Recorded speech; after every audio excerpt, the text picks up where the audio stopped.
وَلَقَدْ يَسَّرْنَا الْقُرْآنَ لِلذِّكْرِ فَهَلْ مِن مُّدَّكِرٍ۔ ہم نے اس قرآن کو نصیحت کے لیے آسان ذریعہ بنا دیا ہے، پھر کیا ہے کوئی نصیحت قبول کرنے والا؟ سبق کا عنوان ہے جملہ فعلیہ۔ ہم نے جملہ اسمیہ کا جب سبق پڑھا تھا اس وقت آپ کو بتلایا تھا کہ عربی زبان میں جملے یا ٹینسز دو طرح کے ہوتے ہیں۔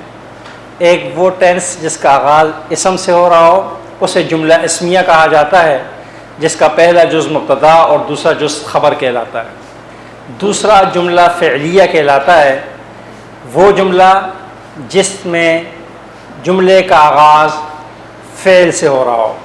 سب سے پہلے ہم فعل کی تعریف لیتے ہیں کہ فعل کہتے کسے ہیں۔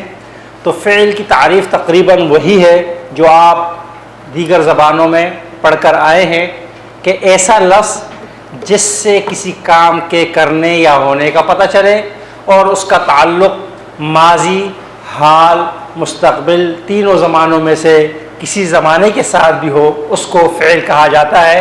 جیسے ضربا اس نے مارا، سمعا اس نے سنا، یذهب وہ جاتا ہے یا جائے گا، یخلق وہ پیدا کرتا ہے یا کرے گا۔ یہ وہ مثالیں ہیں جس میں ماضی یا حال اور مستقبل کی بات ہو رہی ہوتی ہے۔ ان کو عربی زبان کی گرامر کی اصطلاح میں فعل کہا جاتا ہے۔ جملہ فعلیہ ایسا جملہ جس کا آغاز، جس کی ابتدا فعل سے ہو رہی ہو، اس کو جملہ فعلیہ کہا جاتا ہے۔ انگریزی زبان میں تو میرے خیال سے ایک ہی طریقہ ہے کہ سبجیکٹ، ورب اور آبجیکٹ، لیکن عربی زبان میں ایسا نہیں ہوتا۔ عربی زبان میں بعض اوقات پہلا جز جو ہوگا، جو فعلیہ جو ہے جملے کا جو پہلا جز ہوگا وہ اسم ہوگا یا فعل ہوگا۔ اگر وہ اسم ہوگا تو جملہ اسمیہ کہلائے گا، اگر وہ فعل ہوگا تو جملہ فعلیہ کہلائے گا۔ جملہ اسمیہ کو ہم پڑھ کر آ چکے، آج سے ہم جملہ فعلیہ کی بات کریں گے۔ جی، فعل ماضی دنیا کی تمام زبانوں کے اندر کسی بھی فعل کو جس کا تعلق زمانے سے ہو تو تین زمانے پائے جاتے ہیں۔ ایک زمانہ حال، ماضی پاسٹ، حال پریزنٹ اور مستقبل فیوچر۔ عربی زبان کے اندر بھی ایسا ہی ہوتا ہے۔ آج ہم جس سبق کو پڑھنے جا رہے ہیں اس سبق کے اندر ہم اس بات کو پڑھیں گے کہ زمانہ ماضی کے اندر استعمال ہونے والا عربی زبان کا فعل کس طرح وجود میں آتا ہے، اس کی شکل و صورت کیا ہوتی ہے اور کس طریقے سے ہم اس کو پہچانیں گے۔ جس طرح ہم نے اسم کے پہلے سبق کے اندر یہ بات پہچان لی تھی کہ عربی زبان کا اسم کیسے ہوتا ہے اور کس طریقے سے اس کو پہچانا جا سکتا ہے۔ اس سلائیڈ کو سمجھنے کے لیے آپ کو تھوڑی دیر میری بات کو توجہ سے سننی ہوگی۔ دیکھیں، اس کو سمجھنے کے لیے عربی زبان کے اندر فعل کا وجود کیسے آتا ہے، فعل کو کیسے بنایا جاتا ہے، میں آپ کو تصورات کی دنیا میں ہم ایک بیکری کی سیر کر لیتے ہیں۔ جب ہم کسی بیکری کے اندر جاتے ہیں تو سب سے پہلے ہمیں جس چیز سے ہمارا واسطہ پڑتا ہے وہ را میٹیریل، وہ مواد ہوتا ہے جس سے بیکری کا سامان بنتا ہے۔ آٹا، سوجی وغیرہ وغیرہ ملا کر کچھ را میٹیریل بنایا جاتا ہے جس سے بیکری کا سامان تیار ہوتا ہے۔ پھر اس را میٹیریل، اس مواد کو مخصوص سانچوں سے گزارا جاتا ہے۔ کچھ چوکور ہوتے ہیں، کچھ گول ہوتے ہیں، کچھ تکون ہوتے ہیں، مختلف شکلوں کے مختلف سانچے ہوتے ہیں۔ ان کے اپنے وزن بھی ہوتے ہیں، کوئی پاؤنڈ کا ہوتا ہے، کوئی 2 پاؤنڈ کا ہوتا ہے، کچھ کم کچھ زیادہ۔ اس مواد کو اس سانچے میں رکھا جاتا ہے۔ پھر اس سانچے کو ایک مخصوص عمل سے گزارا جاتا ہے اور اس کے بعد بیکری کے جو شوکیس وغیرہ لگے ہوتے ہیں اس میں آپ کو کچھ مخصوص قسم کے کیک، پیسٹریاں نظر آ رہی ہوتی ہے جسے میں اور آپ استعمال کر رہے ہوتے ہیں۔ جس طرح اس بیکری کے اندر جس سانچے میں مواد رکھا جائے گا اس سانچے کی جو شکل و صورت ہوگی، جو نوک پلک ہوگی، اگر وہ چوکور ہوگا تو کیک بھی چوکور تیار ہوگا، وہ گول ہوگا تو گول تیار ہوگا، وہ تکون ہوگا تو تکون تیار ہوگا۔ وہ چھوٹا سانچہ ہے تو کیک کا وزن کم ہوگا، وہ بڑا سانچہ ہے تو کیک کا وزن زیادہ ہوگا۔ یعنی جیسا سانچہ ہوگا، جیسی ڈائی ہوگی، ویسے ہی کیا ہوگا، مواد ہمارے سامنے بن کر بیکری کا بن کر آتا ہے۔ بالکل یہی عمل فعل کی دنیا کے اندر بھی ہوتا ہے. فعل کی دنیا میں بھی ایسا ہوتا ہے کہ کچھ جو ہے نا مواد اکٹھا ہوتا ہے, اس کو ہم لیتے ہیں, ایک مخصوص سانچے سے گزارتے ہیں. جب وہ مواد ایک مخصوص سانچے سے گزرتا ہے تو ایک مخصوص شکل اختیار کر لیتا ہے, اور اس کو عربی زبان کا فعل کہا جاتا ہے. وہ کیا چیز ہوتی ہے, ہم اس کو لے کے چلتے ہیں. مادہ جس کو کہا جاتا ہے عربی زبان گرامر کی اصطلاح میں آپ لوگوں سے روٹ کہتے ہیں, وہ مواد را مٹیریل جس سے فعل وجود میں آتا ہے. اور یہ را مٹیریل ہوتا ہے الف با تا ثا پر مشتمل حروف تہجی کے تمام حروف عربی زبان کے فعل کے کیا کہلائیں گے, مادہ یا را مٹیریل کہلائیں گے. ان حروف میں سے ہم تین حروف کو لیتے ہیں. کم از کم کتنے حرف کو لیتے ہیں؟ مادہ میں نے بتا دی وہ مواد جس سے فعل وجود میں آتا ہے, وہ عربی زبان کے حروف تہجی ہے. ان میں سے ہم کتنے حروف لیتے ہیں؟ کم از کم تین حروف کو لیتے ہیں, اور ہمارے پاس ایک مخصوص سانچہ ہوتا ہے, ایک مخصوص ڈائی ہوتی ہے, ایک مخصوص وزن کا وہ ہوتا ہے, اس سے گزارتے ہیں, جس کو عربی زبان کی گرامر کی اصطلاح میں کہا جاتا ہے وزن, اور آپ اسے ڈائی بھی کہتے ہیں. یعنی اس مواد کو اس سانچے سے کیا کیا جاتا ہے, گزارا جاتا ہے. جب یہ سانچے سے گزر کر ایک شکل و صورت میں ہمارے پاس آتا ہے, اس کو عربی زبان کی گرامر کی اصطلاح میں کہا جاتا ہے صیغہ. اور وہ فعل کی وہ مستعمل شکل ہوتی ہے جو عربی زبان میں کیا ہو رہی ہوتی ہے, استعمال ہو رہی ہوتی ہے. میں اپنی بات سمجھا پایا ہوں جی, کہ تین حروف پر مشتمل کچھ را مٹیریل مواد کو ہم لیتے ہیں, اس کو ایک مخصوص سانچے مخصوص ڈائی سے گزارتے ہیں. جب وہ مخصوص سانچے سے گزرتا ہے تو ایک مخصوص شکل میں ہمارے پاس آتا ہے. وہ مخصوص شکل کیا ہوتی ہے, عربی زبان کا فعل ہوتا ہے.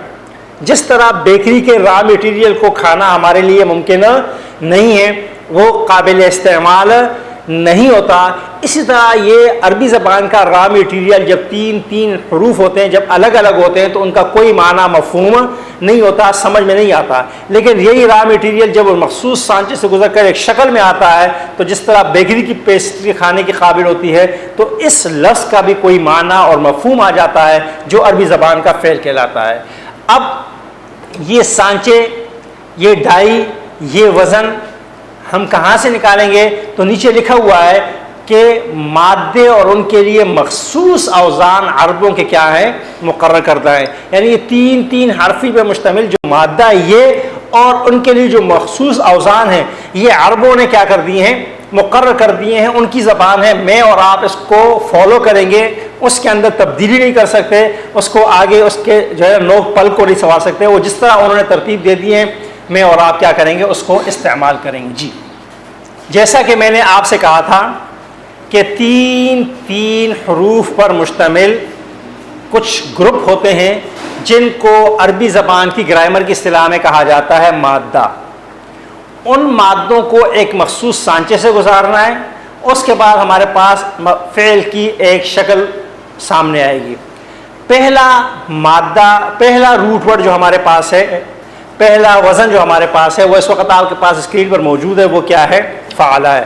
میں یہاں تینوں اوزان لکھ لیتا ہوں.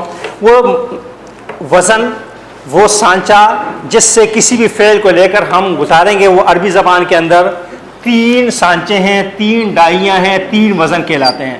نمبر 1 فعلہ, نمبر 2 فعلہ, نمبر 3 فعلہ. یہ تین سانچے ہیں, یہ تین ڈائیاں ہیں, یہ تین وزن ہیں جس سے عربی زبان کے اندر تین حروف پر مشتمل ہم را مٹیریل کو گزاریں گے. اس وقت آپ کے سامنے اسکرین پر تین حرفوں پر مشتمل تین گروپ موجود ہیں. ان کو ایک مخصوص سانچے سے گزارا گیا ہے. مثلا فا, تا اور ہا, یہ تین حرف ہیں, تین حروف کا ایک گروپ بنا. اس کو عربی زبان کی گرامر کی ترتیب دینے والوں نے جس مخصوص سانچے سے گزارا ہے وہ کیا ہے؟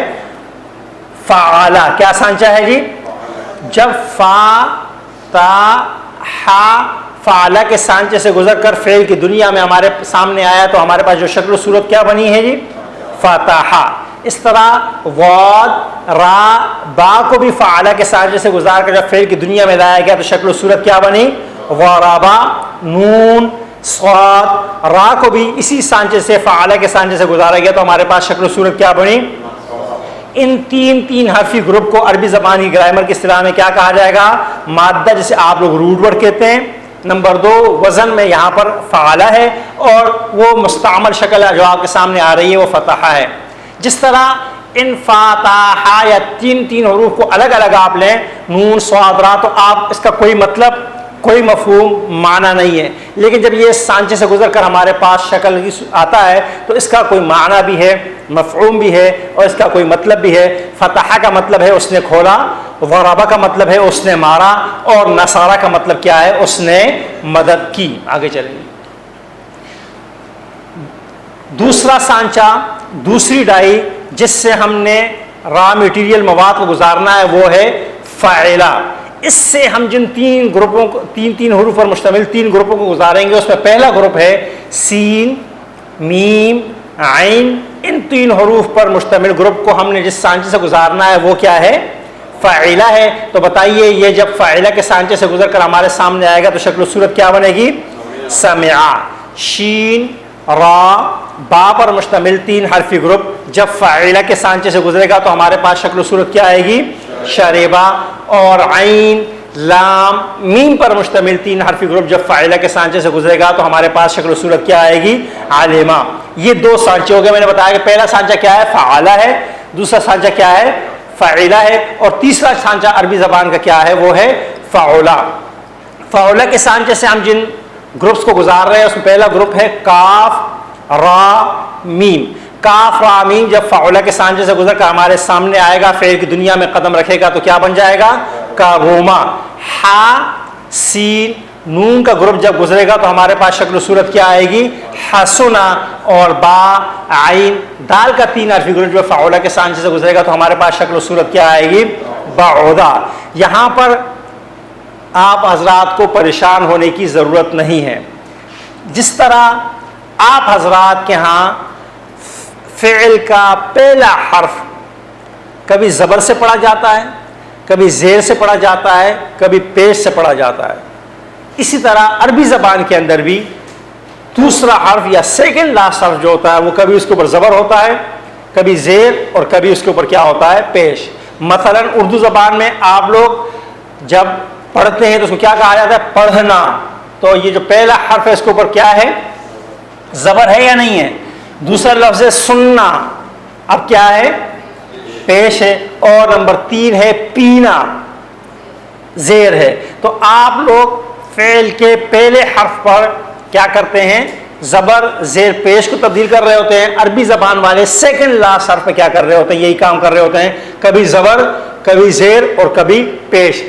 جس طرح کوئی شخص اردو سیکھنے آئے فرانس سے اور وہ یہاں پر آ کر کہے کہ میں نے پینے کا لفظ پینا نہیں پڑھنا، میں نے اس کو کیا پڑھنا ہے؟ پینا پڑھنا ہے. اور پڑھنا کو میں نے کیا پڑھنا ہے؟ پڑھنا پڑھنا ہے. سننا کو میں نے سننا پڑھنا ہے. تو آپ کا کیا خیال ہے؟ وہ ساری زندگی لگا رہے اردو زبان سیکھ جائے گا؟ وہ اسی چکر میں رہے گا اور اردو زبان نہیں سیکھ پائے گا. اسی طریقے سے یہ 3 سانچے، یہ 3 ڈائیاں جو آپ کے سامنے موجود ہیں اس کو عربی زبان کی ترتیب دینے والوں نے کیا کر دیا ہے؟ مقرر کر دیا ہے.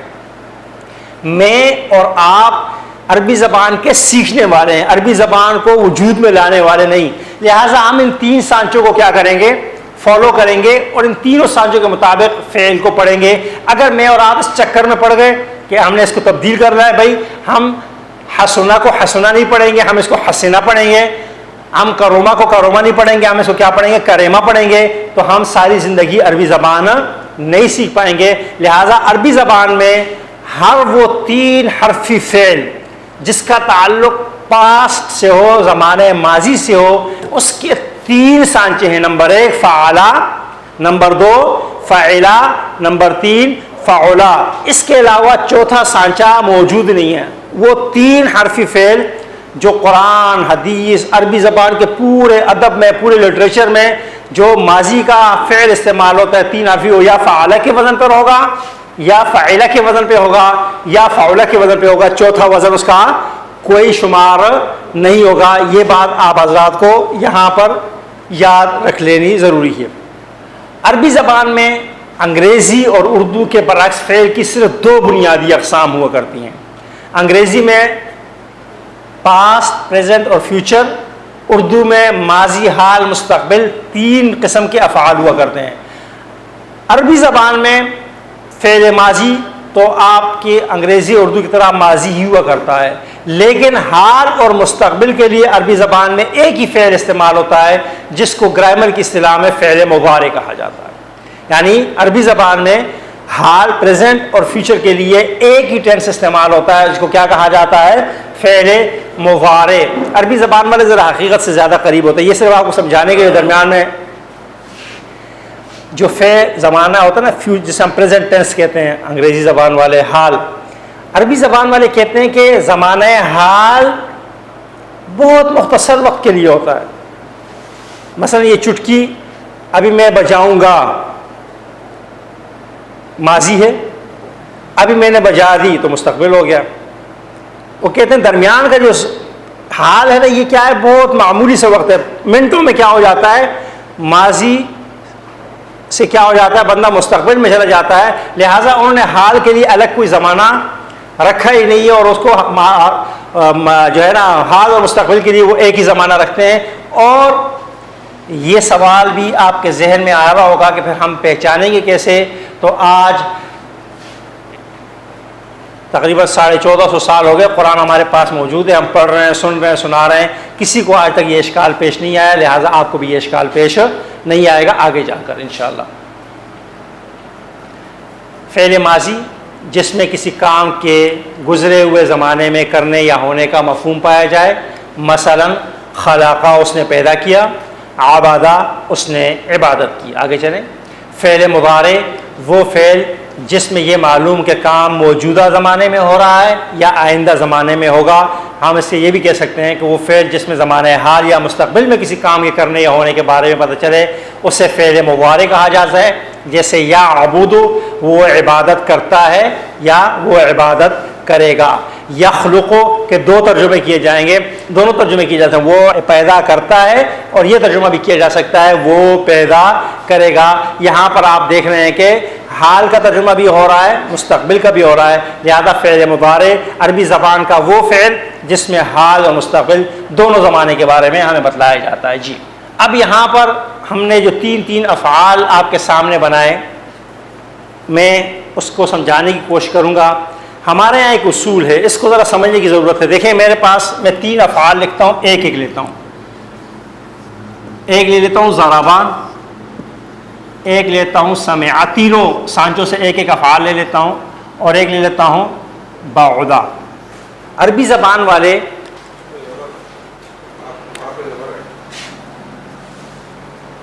ایسا کرتے ہیں آسانی کے لیے کہ وہ اگر آپ سے کوئی پوچھے کہ یہ غربا میں پہلا کون سا کلمہ ہے، تو آپ کہیں یہ غواد ہے، دوسرا را ہے، تیسرا با ہے۔ جب آپ دوسرے فعل میں جائیں تو یہاں پر پہلا سین ہو گیا، دوسرا میم ہو گیا، تیسرا عین ہو گیا۔ تیسرے میں جائیں تو پہلا با ہو گیا، دوسرا عین ہو گیا، تیسرا دال ہو گیا۔ یہ یاد رکھنا بہت مشکل کام ہے کہ ہر فعل کا پہلا کلمہ، دوسرا کلمہ، تیسرا کلمہ، خاص کر جب یہ تثنیہ کے لیے، ڈوئل کے لیے جائے گا، پھر جمع کے لیے جائے گا، مضارع میں جائے گا، تو اس کا روٹ ورڈ تو کیا ہوگا؟ بہرحال موجود ہوگا، تو پہچاننا مشکل ہو جاتا ہے۔ جب یہ آگے جائے گا نا، مثلا اس سے ہم جمع کا بنائیں گے، اس سے ہم مخاطب کا صیغہ بنائیں گے، تو کچھ حروف کا اضافہ کریں گے، تو پھر روٹ ورڈ کو پہچاننا کیا ہو جاتا ہے؟ تھوڑا سا مشکل ہو جاتا ہے کہ کہاں پر کیا اضافہ ہوا۔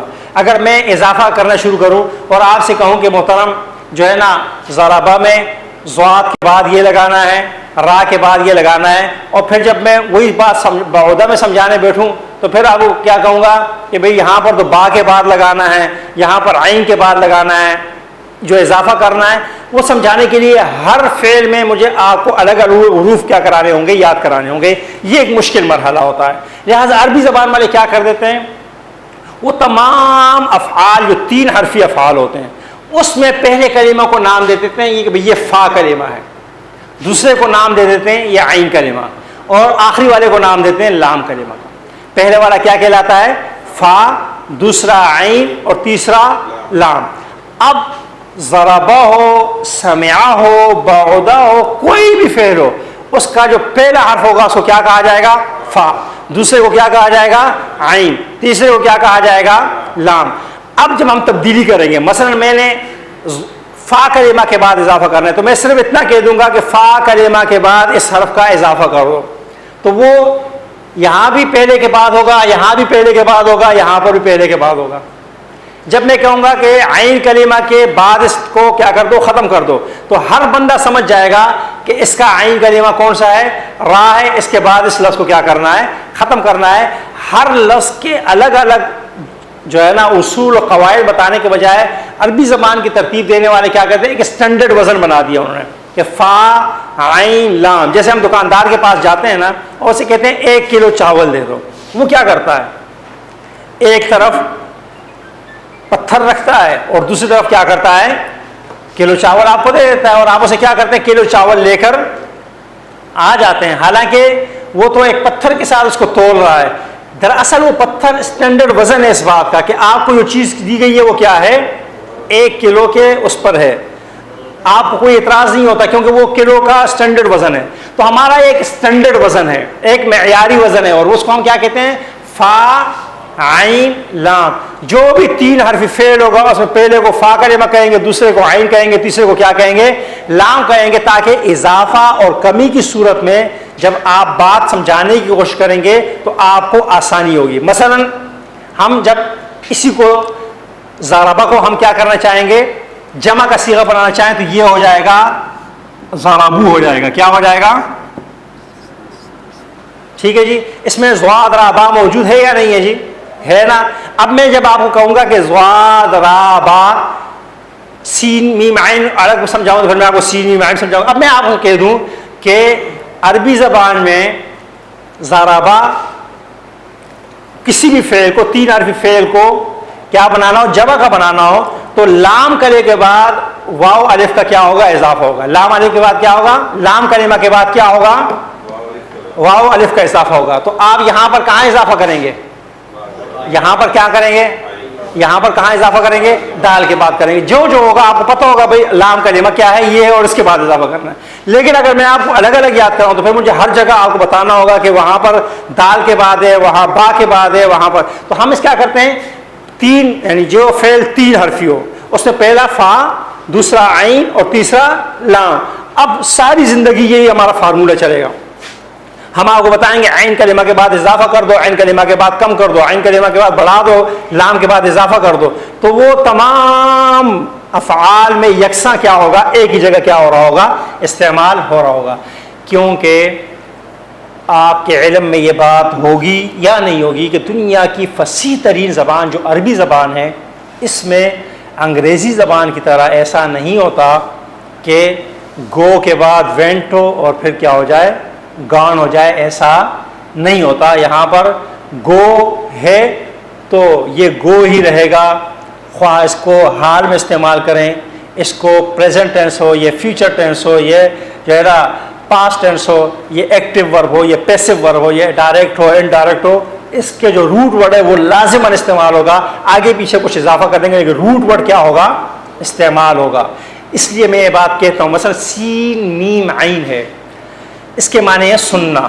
تو قرآن کریم میں سننے کے جتنے بھی افعال استعمال ہوں گے، خواہ اس کا تعلق پاسٹ سے ہو، پریزنٹ سے ہو، فیوچر سے ہو، حال جو ہے نا جس میں حکم دیا جا رہا ہو، منع کیا جا رہا ہو، کوئی بھی ہو، ایکٹیو ہو، پیسو ہو، سین میم عین کا روٹ ورڈ وہاں موجود ہوگا. سین میم عین. ایسا نہیں ہو سکتا کہ سین میم عین ماضی میں تو اس کے اندر جو ہے نا موجود ہو اور جب ہم اس کو فعل امر بنانا چاہیں، حکم دیں تو وہاں پہ سین میم عین موجود نہ ہو. ایسا نہیں ہوگا. یہ عربی زبان کی خصوصیت ہے. جب یہ خصوصیت ہے لہٰذا ہمیں ایک اسٹینڈرڈ وزن بنانا ہمارے لیے کوئی مسئلہ بھی نہیں ہے. اس میں یہی بات بتائی گئی ہے کہ صیغہ بنانے کے لیے سانچے کے دھات کے طور پر استعمال ہونے والا لفظ فعل کے مادے کے 3 حروف فا، عین اور لام میں پہلا فا کلمہ، درمیانی یعنی دوسرا کلمہ عین اور آخری تیسرا کلمہ لام کلمہ کہلاتا ہے. مثلا ذہابہ میں پہلے حرف کو ہم زال کلمہ نہیں کہیں گے بلکہ کیا کہیں گے؟ فا کلمہ کہیں گے. ہا کو عین کلمہ کہیں گے اور با کو ہم کیا کہیں گے؟ لام کلمہ کہیں گے. جس طرح سمع میں ہم سین کو کیا کہیں گے؟ فا. میم کو کیا کہیں گے؟ عین کلمہ. اور عین کو کیا کہیں گے؟ لام کلمہ کہیں گے اس اسٹینڈرڈ وزن کے مطابق. جی یہ جو ہم نے اس تینوں سانچوں سے فعلا فعلا فعلا سے گزار کے یہ تین حرف بنائے، یہ تینوں افعال عربی زبان میں فعل ماضی کا پہلا صیغہ کہلاتے ہیں. یہ تینوں حرف کیا کہلائیں گے؟ فعل ماضی کا پہلا صیغہ. اور پہلے صیغے میں واحد مذکر غائب سے زمانہ ماضی میں کسی کام کے کرنے کا یا ہونے کا پتہ چلتا ہے. میں یہ بات سمجھا پایا ہوں جی؟ عربی زبان میں فعلا فعلا فعلا تین سانچے سے جو بھی لفظ گزر کر آئے گا وہ عربی زبان میں فعل ماضی کا کیا ہوگا؟ پہلا صیغہ ہوگا. اور اس کا ترجمہ کیا کیا جائے گا؟ واحد مذکر غائب یعنی وہ یا اس کا ترجمہ کیا جائے گا. اس کا ترجمہ کیا کیا جائے گا؟ وہ یا اس. جیسے ضربہ کا ترجمہ کیا ہے؟ اس نے مارا. سمع کا ترجمہ کیا کریں گے؟ بعدا وہ دور ہوا. تینوں کا ضربہ کا مطلب ہے کہ اس مارنے والا کیا ہے؟ وہ ایک مذکر ہے. سمع میں سننے والا کیا ہے؟ ایک ہے مذکر ہے غائب ہے. بعدا میں دور ہونے والا کیا ہے؟ ایک ہے مذکر ہے اور غائب ہے تھرڈ پرسن ہے. یہ معنی پایا جائے گا. واحد مذکر غائب کا معنی اور مفہوم یہ ہوتا ہے. بات سمجھ میں آ رہی ہے جہاں تک بات؟ جی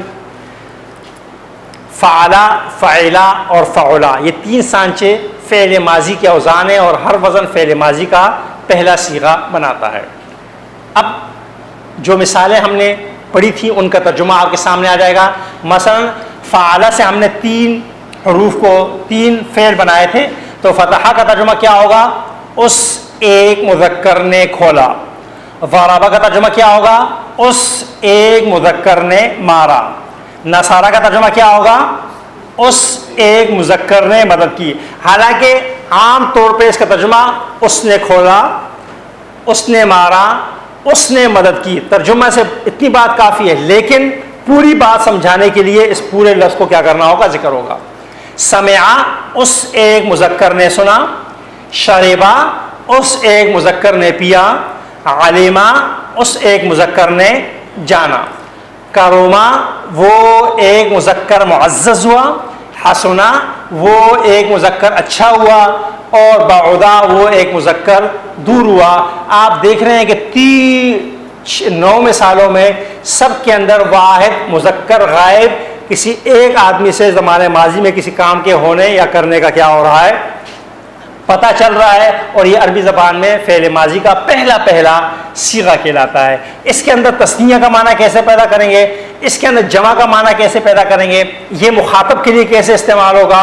یہ فرسٹ پرسن متکلم کے لیے کیسے استعمال ہوگا؟ یہ مؤنث کے لیے کیسے استعمال ہوگا؟ اس کو بالکل الگ سے میں آپ کو سمجھانے کی کوشش کروں گا. آگے چلیں گے جی. میں ایک منٹ یہاں پر ہم اپنی بات ختم کریں گے.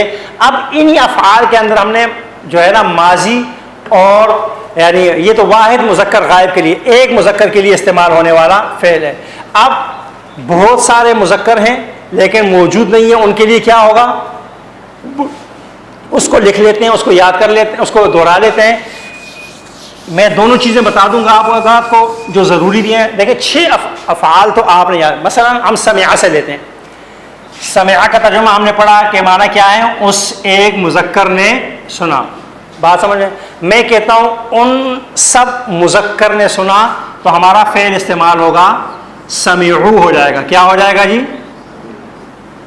اب میں مخاطب کے لیے آتا ہوں اور میں کہتا ہوں تو نے سنا تو میں کیا کہوں گا؟ اس کو سمعتا کہوں گا. کیا کہوں گا؟ میں کہتا ہوں تم سب نے سنا تو یہ ہو جائے گا سمعتم ہو جائے گا. کیا ہو جائے گا؟ میں نے سنا فرسٹ پرسن یہ کے لیے جب آئے گا تو میں کہوں گا سمعت، میں نے سنا. اور جب جمع کے لیے استعمال کریں گے تو اس کا مطلب کیا ہوگا؟ سمعنا، ہم نے سنا. یہ سب مذکر کے افعال ہیں. میں نے تثنیہ کو بھی مؤنث کو بھی نہیں لکھا اور تسنیہ کو بھی ڈراپ کیا، دو کے لیے بولا جانے والا فعل بھی ڈراپ کر دیا ہے، اور مؤنث پورا کا پورا کیا کر دیا ہے، ڈراپ کر دیا فی الحال، اس لیے کہ قرآن کریم میں دونوں کا استعمال بہت کم ہے. جب یہ یاد ہو جائے گا تو وہ آپ کو خود بخود انشاءاللہ کیا ہو جائے گا، یاد ہو جائے گا. مثلا میں نے کہا سمع، اس نے سنا، تو سمعوا کا مطلب کیا ہے، ان سب نے سنا. سمعتا کا مطلب تو نے سنا، سمعتم کا مطلب تم سب نے سنا. سمعت کا مطلب میں نے سنا، سمعنا کا مطلب ہم نے سنا. لیکن یہاں سننا جس کا بھی ہو رہا ہے وہ کیا ہے، مذکر ہے، مؤنث نہیں ہے. یاد کرنے کا طریقہ یہ ہے کہ آپ میرے ہاتھ کو دیکھیں، میرے ہاتھوں کو دیکھیں، پورا ہی بتاؤں گا، اور یہ 6 افعال تو آپ کو فر زبانی یاد ہونے چاہیے، جس طرح سورہ فاتحہ یاد ہوتی ہے. آپ چونکہ مذکر کے افعال لکھے ہوئے ہیں، صرف دائیں ہاتھ استعمال کریں گے، واحد اور جمع کو انگلیوں سے ظاہر کریں گے، اور جو ہمارا ہے تھرڈ پرسن یعنی غائب کے لیے ہم استعمال کریں گے تو اپنے دائیں جانب اشارہ کریں گے. مخاطب سیکنڈ پرسن میں سامنے اشارہ کریں گے، اور متکلم میں اپنی جانب اشارہ کریں گے. میرے ہاتھ کو آپ دیکھیں گے، جب میں کہوں گا سمعا تو میں ایک انگلی سے دائیں جانب یوں اشارہ کروں گا، سمعا. آپ میرے ساتھ دہرائیں جی، کیا کہیں گے، سمعا.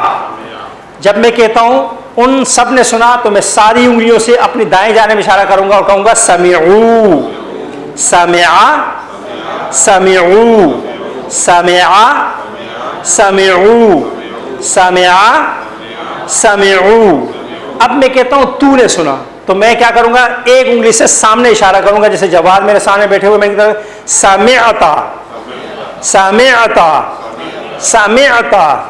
اب میں کہتا ہوں تم سب نے سنا تو میں ساری انگلیاں ملا کے سامنے اشارہ کروں گا، ہوگا سمعتم، سمعتم، سمعتم، سمعتا، سمعتم، سمعتا، سمعتم.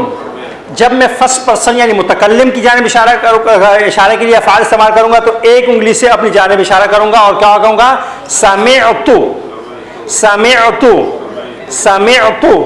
اور جب میں کہتا ہوں ہم سب نے سنا تو میں کیا کروں گا، ساری انگلی سے سمعنا، سمعنا، سمعنا، سمعت، سمعنا، سمعت، سمعنا. اب 6 کے افعال کو دہرا رہے تھے، میرے ساتھ آپ نے دہرانا ہے، زور زور سے بولنا ہے. سمعا، سمعو، سمعتا، سمعتم، سمعتو، سمعنا. اب ترجمہ بھی کرتے ہیں، بات مذکر کی ہو رہی ہے، ایک مذکر آپ کے ذہن میں ہوگا، ترجمہ آپ مختصر کریں گے. سمعا، اس نے سنا. سمعو، ان سب نے سنا. سمعتا، تو نے سنا. سمعتم، تم سب نے سنا. سمعتو، میں نے سنا. سمعنا، ہم نے سنا. بات سمجھ میں آ رہی ہے؟ لیکن جب میں کہتا ہوں سمعا، اس نے سنا، تو اس کا مطلب یہ کہ اس ایک مذکر نے سنا. جب میں کہتا ہوں سمعو، ان سب نے سنا، تو اس کا مطلب ہے کہ ان سب مذکر نے سنا. کیوں؟ 6 کے 6 افعال جو میں نے آپ کے سامنے لکھے ہیں یہ سب کے سب کیا ہے، مذکر کے لیے. اب میں دہراؤں گا افعال، آپ نے کرنا ہے ترجمہ، تاکہ آپ کو یہ افعال اور ان کا ترجمہ یاد ہو جائے. آپ نے صرف ترجمہ کرنا ہے. سمعا، اس نے سنا. سمعو، ان سب نے سنا. سمعتا، تو نے سنا. سمعتم، تم سب نے سنا. سمعتو، سمعنا. بات سمجھ میں آ رہی ہے نا جی؟ یہ ہے اس کو یاد کرنے کا طریقہ. اب آپ قرآن کریم میں جائیں گے، یہاں سے ترتیب میں پڑھ رہے ہیں، یاد بھی ہو جائے گا. اب جب ہم قرآن کریم میں جائیں گے اور کہیں گے سورہ جن نکالیں گے، قل اوحی الی انہ استمع نفر من الجن فقالوا انا سمعنا قرآنا عجبا. آیا نا، سمعنا آیا نا؟ ہم فوراً تلاش کریں گے، اگر ہمیں یاد ہوگا تو ہم فوراً کیا کریں گے، سمعا، سمعو، سمعتا، سمعتم، سمعتو، سمعنا. جمع متکلم ہے تو ہمیں ترجمہ آ جائے گا کہ اس کا مطلب کیا ہے، ہم نے سنا. بات سمجھ میں آ رہی ہے؟ اس طرح سورہ مجادلہ شروع کیا، 28ویں پارے کی پہلی سورہ. قد سمع اللہ، کیا آیا ہے، قد سمع. تو آپ نے فوراً پہچان لیے کہ سمع واحد کے لیے استعمال ہونے والا کیا ہے، صیغہ ہے. میں اپنی بات سمجھا پایا ہوں جی؟ آپ حضرات نے سمع سے میں نے بتلا دیا، ضربا اور بعودہ سے آپ نے یاد کر کے آنا ہے، یا کسی بھی دو افعال کو آپ یاد کریں، سمع سے یاد کریں، بعودہ سے یاد کریں، فتح سے، ان 6 افعال میں مثلا فتح، فتحو، فتحتا، فتحتم، فتحتو، فتحنا، ذهبا، ذهبو، ذهبتا، ذهبتم، ذهبتو، ذهبنا، کوئی بھی دو افعال آپ نے فر ترجمہ سمیت کیا کرنا ہے، پہلے اس کو دہرانا ہے یوں زبانی صرف افعال، پھر اس کے بعد کیا کرنا ہے، اس کو ترجمہ کے ساتھ دہرانا ہے۔ یہ 6 افعال جب آپ نے یاد کر لیے تو قرآن کریم کے 90% افعال کا ترجمہ آپ کو آ جائے گا، کیونکہ قرآن کریم میں تثنیہ اور مؤنث کا استعمال کم ہے۔ لیکن اگر آپ 14 افعال یاد کرنا چاہتے ہیں اور یاد کرنے چاہیے تو اس کا طریقہ کیا ہوگا وہ بھی میں دہرا دیتا ہوں 5 منٹ میں۔ اس کتاب کے آپ چلے جائیں صفحہ نمبر 60، نئی کتاب کے صفحہ نمبر 62 پر جو ہے نا ہم چلے جاتے ہیں، 62 پر درمیان والی لائن میں سمع کی گردان موجود ہے نئی کتاب کے۔ اس کو یاد کرنے کا طریقہ یہ ہے کہ مذکر کے لیے دایاں ہاتھ، مؤنث کے لیے بائیں ہاتھ، واحد تثنیہ جمع کے لیے انگلیاں استعمال کریں گے، تھرڈ پرسن کے لیے دائیں جانب اشارہ کریں گے مذکر ہے، مؤنث میں بائیں جانب، مخاطب میں سامنے ہی اشارہ ہوگا، متکلم میں اپنی جانب۔ میرے ساتھ مجھے دیکھیں گے کس طریقے سے دہرانا ہے، پھر آپ نے دیکھیں جب ہمیں کہیں گے دہرائیں گے۔ سمعا، سمعا، تثنیہ کے لیے 2 انگلیاں، سمعا، سمعو، سمعا، سمعا، سمعو۔ اب آتے ہیں مؤنث، سمعت، سمعتا، سمعنا، سمعت، سمعتا، سمعنا۔ اس کو لے آئیں، یہاں پہ آگے ہوگا، سمعتا، سمعتما، سمعتم، سمعتا، سمعتما، سمعتم۔ اب آئیے مؤنث طرف، سمعتی، سمعتما، سمعتنا، سمعتی، سمعتما، سمعتنا، سمعت، سمعنا، سمعت، سمعنا۔ آپ نے دیکھا، اس سے اگلی سلائیڈ ہے، آپ نے دیکھا کہ ہم نے مذکر کے لیے دایاں ہاتھ استعمال کیا، مؤنث کے لیے بائیں ہاتھ، واحد کو 1 سے، تثنیہ کو 2 انگلیوں سے، جمع کے لیے پوری انگلی استعمال کی، تھرڈ پرسن میں دائیں جانب اشارہ کیا، مخاطب میں سامنے اشارہ کیا اور متکلم میں اپنی جانب اشارہ کیا۔ اس طریقے سے آپ نے 14 افعال کو بھی، اگر جو حضرات چاہتے ہیں کہ ہم سارے کے سارے افعال کو پڑھیں، وہ اس 14 افعال کو کیا کریں گے، دہرائیں گے، اور اس طریقے سے ہم اس کو آگے لے کے چلیں گے۔ اس کے بعد یہاں پر شروع ہو رہے ہیں کچھ قواعد جو اس کے بعد شروع ہوں گے اگلے سبق میں، جب آپ انشاءاللہ تشریف لائیں گے اور آپ کو یہ یاد ہوگا تو میں آپ کو یہ بتلانے کی کوشش کروں گا، سمجھانے کی کوشش کروں گا انشاءاللہ کہ عربی زبان میں فعلیہ جملہ جس کا پہلا جز فعل ہوتا ہے، اس کا فاعل کی شکل و صورت کیا ہوتی ہے، اس کے مفعول کی شکل و صورت کیا ہوتی ہے۔ جب آپ فاعل کو پہچان لیں گے، مفعول کو پہچان لیں گے، تو جس طرح آپ نے جملہ اسمیہ سمجھ لیا تھا، آپ کو قرآن کریم میں جملہ فعلیہ بھی کیا ہو جائے گا، سمجھ میں آ جائے گا۔ ہمارا آئندہ کا جو سبق ہوگا وہ جملہ فعلیہ کے قواعد پر مشتمل ہوگا جو اس کے بعد شروع ہو رہے ہیں، اور اس کے ذریعے ہم آپ کو سمجھائیں گے۔ نیکسٹ سبق جو ہمارا ہے اس کے بعد والا، اس میں قرآن کریم کی بے شمار مثالیں موجود ہیں، ان مثالوں کو ہم حل کریں گے آپ مل کر، تاکہ ہمیں قرآن کریم میں فعل اور فعل سے شروع ہونے والے جملے کی سمجھ میں آ جائے۔ اللہ تعالیٰ سے دعا ہے کہ مولا کریم مجھے اور آپ سب کو عمل کرنے والی توفیق عطا فرمائے۔ واللہ المستعان وعلیہ التکلان فی کل حین وآن، وصلی اللہ علی نبینا محمد وعلی آلہ وبارک وسلم۔